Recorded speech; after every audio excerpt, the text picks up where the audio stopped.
दोस्तों, आज बोस मैंशन की नींव उस एक कागज की टुकड़े ने हिलाकर रखती है जिसे हम और आप डीएनए रिपोर्ट कहते हैं।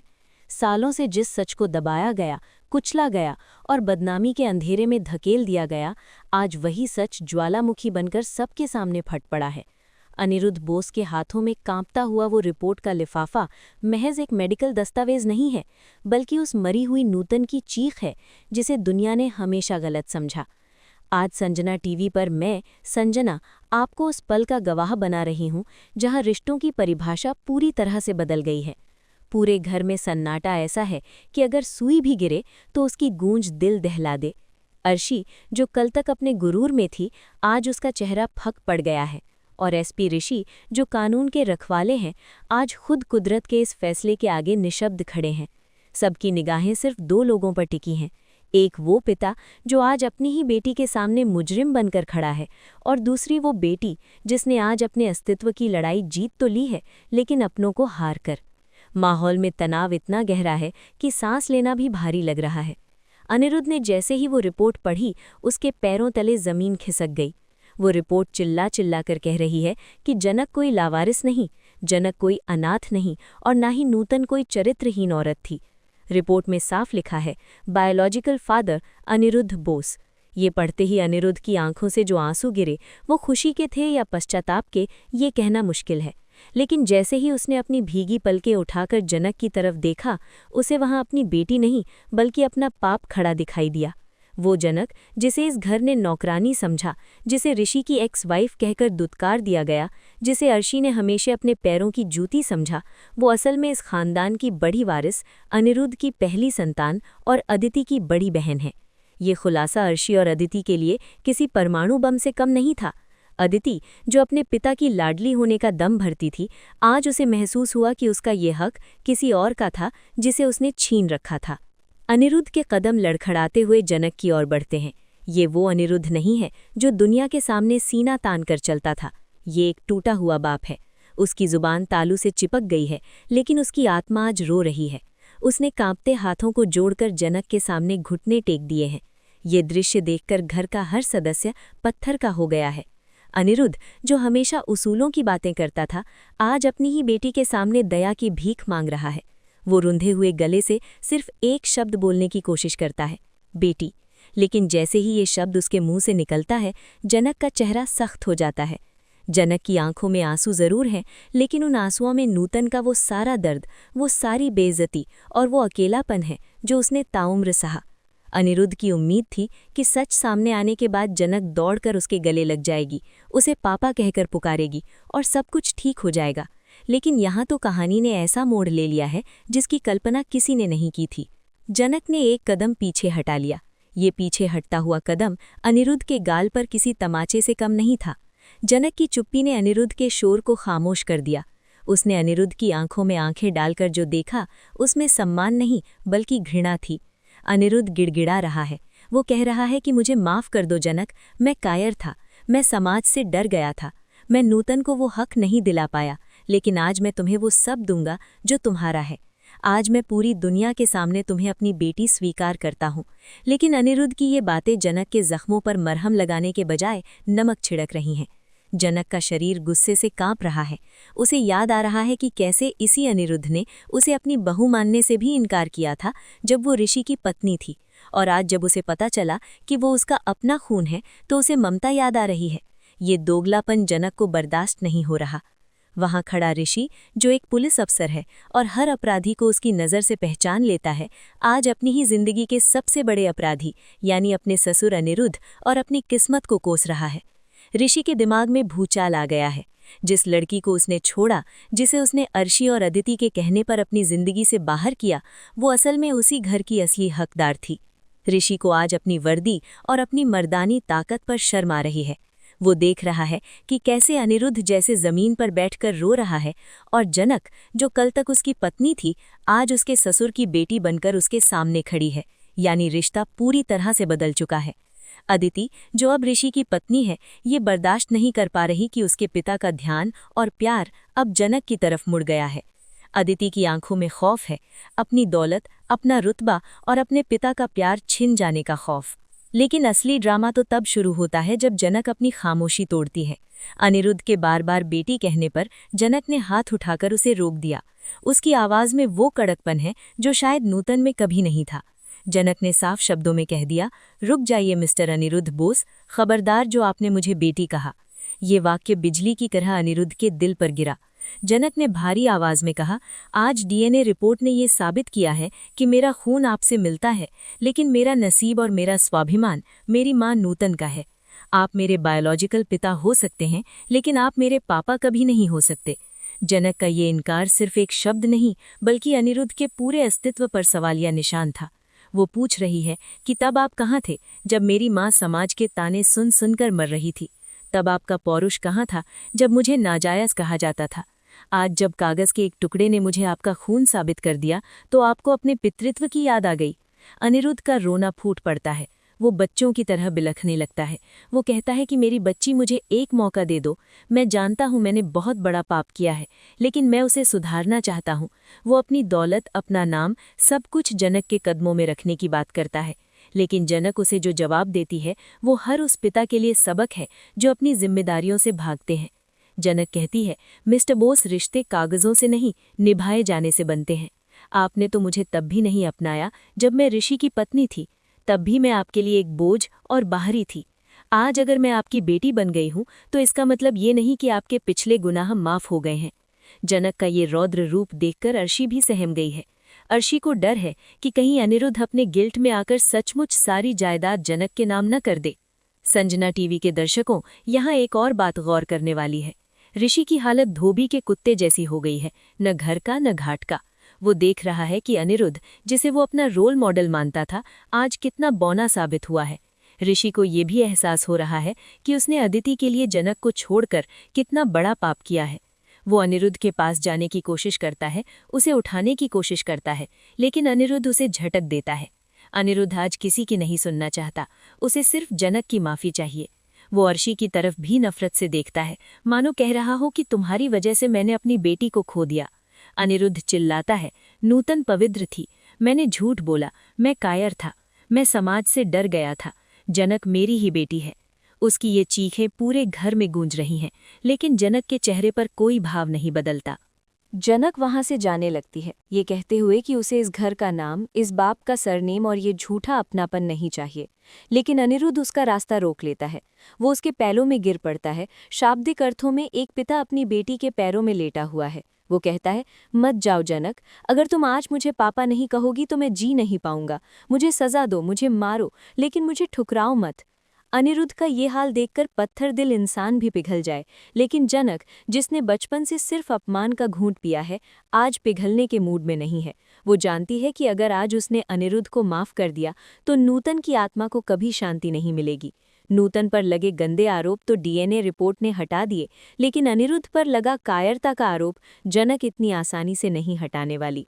ये मंजर इतना भावुक और नाटकीय है कि वहां मौजूद नौकर भी अपनी आंखों के कोने पहुंच रहे हैं। अदिति अब अपना आपा खोने लगी है। उसे लग रहा है कि ये सब जनक का नाटक है, ताकि वो सिंपैथी हासिल कर सके और अनिरुद्ध को इमोशनली ब्लैकमेल कर सके। अदिति बीच में कूद पड़ती है और चिल्लाती है, बंद करो ये नाटक जनक, पापा रो रहे हैं और तुम पत्थर बनी खड़ी हो। आखिर खून तो इन्हीं का है ना तुम्हारा। अदिति का ये बोलना आग में घी का काम करता है। जनक मुड़ती है और अदिति को वो जवाब देती है जिसे सुनकर ऋषि भी दंग रह जाता है। जनक कहती है, हाँ अदिति, खून एक ही है, लेकिन फर्क परवरिश का है। तुझे एक कायर बाप की छत्र छाया मिली जिसने तुझे सब कुछ दिया, और मुझे उसी बाप की कायरता मिली जिसने मुझसे मेरा बचपन छीन लिया। तू खुश हो जा कि तुझे पापा मिले, मुझे तो सिर्फ एक बायोलॉजिकल डोनर मिला है। जनक की उस तीखे और कड़वे सच ने जैसे अदिति के गाल पर बिना हाथ लगाए ही तमाचा जड़ दिया था। बायोलॉजिकल डोनर, ये शब्द अनिरुद्ध के कानों में पिघले हुए शीशे की तरह उतर गया। माहौल में अब दुख से ज्यादा तनाव और गुस्से की चिंगारी भड़क उठी है। अर्शी, जो अब तक सन खड़ी थी, अपनी बेटी का अपमान होते देख बिफर पड़ी। उसका अहंकार, जो डीएनए रिपोर्ट आने के बाद कुछ पलों के लिए ठंडा पड़ गया था, अब फिर से उभान मारने लगा। अर्शी ने गुस्से में आगे बढ़कर जनक पर चिल्लाना शुरू कर दिया, तुम्हारी हिम्मत कैसे हुई मेरे पति और मेरी बेटी से इस जुबान में बात करने की? डीएनए रिपोर्ट आ गई तो क्या तुम इस घर की मालकिन बन जाओगी? मत भूलना कि तुम वही जनक हो जिसने इस घर में झाड़ू पोछा किया है। अर्शी की आवाज़ में वो जहर था जो उसने सालों से नूतन और जनक के लिए अपने दिल में पाल रखा था। वो अनिरुद्ध का हाथ खींचते हुए कहती है, उठो अनिरुद्ध, क्यों गिड़गिड़ा रहे हो इस लड़की के सामने? खून गंदा हो तो रिपोर्ट बदलने से इंसान नहीं बदलता। लेकिन आज कुछ बदल चुका है। अनिरुद्ध, जो सालों से अर्शी की कठपुतली बना हुआ था, आज एक घायल शेर की तरह दहाड़ उठा। उसने अर्शी का हाथ इतनी जोर से झटक दिया कि अर्शी लड़खड़ाकर सोफे पर जा गिरी। अनिरुद्ध की आंखों में आज अर्शी के लिए वो सम्मान नहीं बल्कि नफरत की आग थी। उसने अपनी पत्नी पर उंगली उठाते हुए चीख कर कहा, खामोश अर्शी, एक शब्द और नहीं। आज तक मैं तुम्हारी बातों में आकर अपनी ही बच्ची का गला घोंटता रहा, लेकिन आज नहीं। जिस खून को तुम गंदा कह रही हो वो मेरा खून है। अगर जनक गंदी है तो गंदा मैं हूँ, गंदी तुम हो, गंदी हमारी सोच है, लेकिन मेरी बेटी जनक पवित्र है। अनिरुद्ध का ये रूप देखकर ऋषि और अदिति के पैरों तले जमीन खिसक गई। उन्होंने अपने पिता को कभी अर्शी के खिलाफ इतनी ऊंची आवाज में बात करते नहीं देखा था। ये सिर्फ एक पति का गुस्सा नहीं था, ये उस पिता का विद्रोह था जो सालों से अपने अंदर के गिल्ट से लड़ रहा था। संजना टीवी के दर्शकों, अब जो हुआ वो किसी हिंदी फिल्म के क्लाइमैक्स से कम नहीं था। अनिरुद्ध, जो अभी भी जमीन पर बैठा था, धीरे धीरे खड़ा हुआ। उसकी आंखों में अब याचना नहीं बल्कि एक अजीब सी दृढ़ता थी। वो दौड़कर घर के मंदिर की तरफ गया और वहां से सिंदूर की डिब्बी और एक आरती की थाली उठा लाया। सब हैरान थे कि अनिरुद्ध क्या करने वाला है।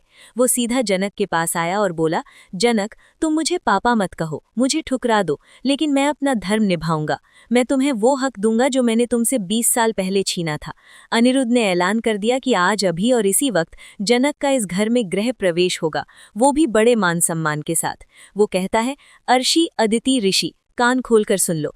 आज से इस घर की बड़ी बेटी जनक है। बोस खानदान की असली वारिस जनक अनिरुद्ध बोस है। ऋषि, जो एक पुलिस वाला है, ये सब देखकर अंदर ही अंदर घुट रहा है।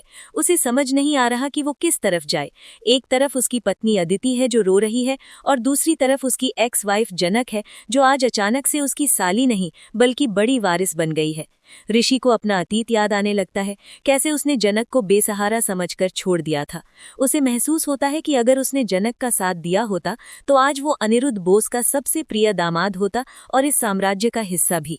ये लालच और पछतारा ऋषि के चेहरे पर साफ दिखाई दे रहा है। वो अनिरुद्ध के पास जाने की कोशिश करता है। बाबा, आप शांत हो जाइए, जनक अभी सदमे में है। लेकिन अनिरुद्ध ने ऋषि को भी धक्के से दूर कर दिया। तुम तो चुप ही रहो ऋषि, एक पुलिस वाला होकर भी तुम हीरे और कांच में फर्क नहीं पहचान पाए। तुमने मेरी फूल जैसी बच्ची को छोड़ दिया सिर्फ इसलिए क्योंकि उसके पास मेरा नाम नहीं था। अनिरुद्ध आरती की थाली लेकर जनक की आरती उतारने की कोशिश करता है, लेकिन जनक ने थाली पर हाथ मारकर उसे गिरा दिया। छां की आवाज के साथ थाली जमीन पर गिरी और दिया बुझ गया। ये अपशगुन नहीं बल्कि जनक का फैसला था। जनक ने अनिरुद्ध की आंखों में देखते हुए कहा, मिस्टर बोस, आप दौलत और वारिस होने का लालच किसे दे रहे हैं? उस लड़की को जिसने अपनी माँ को दवाई के बिना मरते देखा है। जब मेरी माँ आखिरी सांस ले रही थी तब आपकी ये दौलत कहाँ थी? जब मैं सड़कों पर धक्के खा रही थी तब आपका ये बोस खानदान कहाँ था? आप मुझे घर की बड़ी बेटी का दर्जा देकर अपनी आत्मा का बोझ हल्का करना चाहते हैं, लेकिन मैं आपके पापों का प्रायश्चित बनने के लिए तैयार नहीं हूँ। जनक का गुस्सा अब 7वें आसमान पर है। वो अर्शी की तरफ मुड़ती है और कहती है, डरने की जरूरत नहीं है मिसेस बोस, अपनी ये आलीशान कोठी और ये झूठी शानो शौकत अपने पास रखिए। मुझे भीख में मिले रिश्तों की जरूरत नहीं है। जनक वहां से मुड़कर जाने लगती है। ये देखकर अनिरुद्ध पागल सा हो जाता है। उसे लगता है कि अगर आज जनक चली गई तो वो हमेशा के लिए उसे खो देगा। अनिरुद्ध दौड़कर घर के मुख्य दरवाजे को बंद कर देता है और उसके सामने खड़ा हो जाता है, बाहें फैलाकर। एक बड़ा उद्योगपति, शहर का नामी गिरामी आदमी, आज अपने ही घर के दरवाजे पर अपनी बेटी को रोकने के लिए चौकीदार की तरह खड़ा है। वो रोते हुए कहता है, मैं तुम्हें नहीं जाने दूंगा जनक, अगर तुम्हें जाना है तो मेरी लाश के ऊपर से गुजर कर जाना होगा। तभी वहां एक और धमाका होता है। ऋषि का फोन बजता है। फोन पर जो खबर मिलती है वो स्थिति को और गंभीर बना देती है। ऋषि फोन रखते ही अनिरुद्ध से कहता है, बाबा, मीडिया बाहर खड़ी है, किसी ने डीएनए रिपोर्ट लीक कर दी है। पूरा शहर अब जानता है कि जनक आपकी बेटी है। अगर जनक अभी घर से बाहर गई तो आपकी इज्जत मिट्टी में मिल जाएगी। ये सुनते ही अर्शी घबरा जाती है। उसे अपनी इज्जत की चिंता है, अनिरुद्ध की भावनाओं की नहीं। वो जनक के पास जाकर कहती है, देखो, तमाशा मत करो, चुपचाप अंदर चलो। अगर मीडिया ने तुम्हें रोते हुए बाहर जाते देखा तो हमारे परिवार की बदनामी होगी।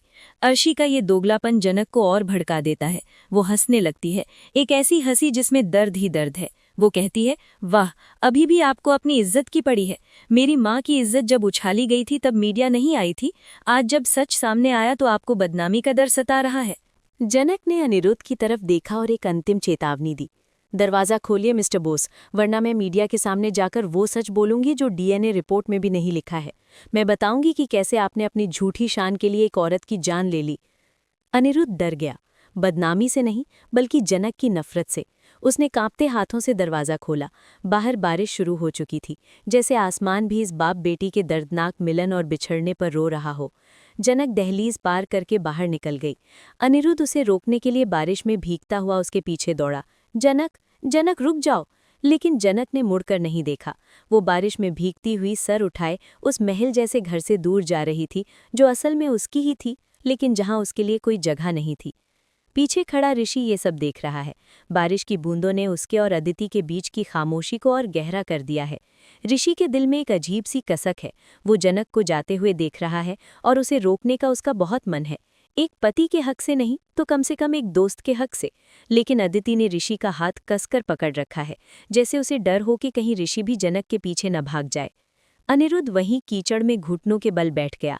आसमान की तरफ देखकर जोर से चिल्लाया, नूतन, मुझे माफ कर दो। उसकी आवाज़ बिजली की कड़कड़ाहट में दब गई। संजना टीवी पर यह एक्सक्लूसिव विश्लेषण आपको बता रहा है कि ये अंत नहीं बल्कि एक नए युद्ध की शुरुआत है। जनक अब एक साधारण लड़की नहीं रही, अब उसके पास सच की ताकत है। और अनिरुद्ध अब वो पिता है जो अपनी बेटी को पाने के लिए किसी भी हद तक जाएगा, चाहे उसे अर्शी और अदिति के खिलाफ ही क्यों ना जाना पड़े। कहानी अब बाप के पछतावे और बेटी के प्रतिशोध के बीच झूल रही है। दोस्तों, वो काली और तूफानी रात सिर्फ मौसम का बदलना नहीं थी, बल्कि बोस परिवार के पतन की शुरुआत थी। बारिश में भीगते हुए अनिरुद्ध को जब अर्शी और विनायक ने जबरदस्ती उठाकर घर के अंदर किया, तब तक वो अनिरुद्ध बोस मर चुका था जिसे दुनिया जानती थी। अब वहां सिर्फ एक जिंदा लाश थी, एक ऐसा पिता जिसका शरीर तो आलीशान महल में था, लेकिन जिसकी आत्मा जनक के साथ उस अंधेरी सड़क पर चली गई थी। संजना टीवी पर मैं संजना आपको बता रही हूँ कि इस घटना के बाद घर के अंदर जो हुआ, उसने रिश्तों की बची खुची मर्यादा भी तार-तार कर दी। गीले कपड़ों में कांपते हुए अनिरुद्ध ने उस रात डाइनिंग टेबल पर रखा पानी का ग्लास तक नहीं उठाया। पूरे घर में मातम छाया हुआ था, लेकिन इस मातम के बीच दो लोग अपनी नई चालें चलने की तैयारी कर रहे थे, एक अर्शी और दूसरा एसपी ऋषि। ऋषि, जो अभी तक अपनी वर्दी और कानून की दुहाई देता था, अब अपनी कमरे में बंद होकर शराब के नशे में खुद को कोस रहा है। उसे जनक की याद सता रही है, प्यार की वजह से नहीं बल्कि उस पछतावे की वजह से कि उसने हीरे को फेंककर पत्थर को चुन लिया। ऋषि को अब समझ आ रहा है कि जनक सिर्फ एक बेसहारा लड़की नहीं बल्कि अनिरुद्ध बोस की असली ताकत और कमजोरी दोनों है। उधर जनक उस रात कहीं दूर नहीं गई, बल्कि वो सीधा उसी मंदिर की सीढ़ियों पर जाकर बैठी जहां कभी उसकी मां नूतन घंटों बैठकर रोया करती थी। लेकिन फर्क ये था कि जनक की आंखों में आंसू नहीं बल्कि आग थी। भीगते हुए उसने मंदिर के दिए की लौ को अपने हाथों से बचाया और कसम खाई कि वो अपने पिता के घर वापस तो जाएगी, लेकिन बेटी बनकर नहीं बल्कि अपने पिता के अपमान का हिसाब लेने वाली एक न्यायाधीश बनकर। जनक ने समझ लिया है कि दुनिया आंसुओं की नहीं, ताकत की भाषा समझती है। उसने उसी रात फैसला कर लिया कि अब वो अपनी पहचान अनिरुद्ध बोस के नाम से नहीं बल्कि अपने काम और अपने स्वाभिमान से बनाएगी। ये वो पल था जहां एक बेचारी अबला मर गई और एक योद्धा का जन्म हुआ। संजना टीवी के दर्शकों, ये ट्रांसफॉर्मेशन आने वाले एपिसोड्स में आपको हिलाकर रख देगा। अगली सुबह बोस मैंशन में सूरज तो निकला, लेकिन उम्मीद की कोई किरण नहीं थी। अनिरुद्ध ने अपने वकील को बुलाकर एक ऐसा फैसला लिया जिसने अर्शी और अदिति के पैरों तले से जमीन खिसका दी। अनिरुद्ध ने अपनी वसीयत में बदलाव करने का ऐलान कर दिया। उसने साफ कह दिया कि जब तक जनक इस घर में वापस नहीं आती और मुझे माफ नहीं करती, तब तक मेरी जायदाद का एक भी हिस्सा किसी को नहीं मिलेगा, न अर्शी को न अदिति को। ये सुनकर अदिति का गुस्सा खट पड़ा। उसने अपने पिता पर चिल्लाया, आप उस नाजायज लड़की के लिए अपनी सगी बेटी को सजा दे रहे हैं। लेकिन अनिरुद्ध ने जो जवाब दिया उसने अदिति को चुप करा दिया।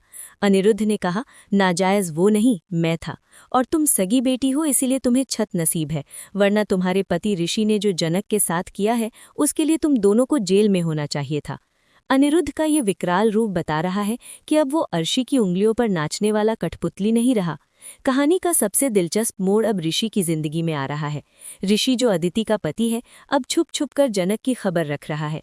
उसे डर है कि कहीं जनक किसी और की ना हो जाए, या फिर कहीं वो इतनी ताकतवर ना हो जाए कि ऋषि का करियर बर्बाद कर दे। ऋषि के मन में अब अदिति के लिए प्यार नहीं, बल्कि एक बोझ है। वो सोच रहा है कि काश उसने अर्शी की बातों में आकर जनक को तलाक न दिया होता। आने वाले समय में आप देखेंगे कि कैसे ऋषि अनिरुद्ध का दामाद होने का फायदा उठाकर जनक को वापस लाने की कोशिश करेगा। अनिरुद्ध के लिए नहीं, बल्कि अपने मतलब के लिए।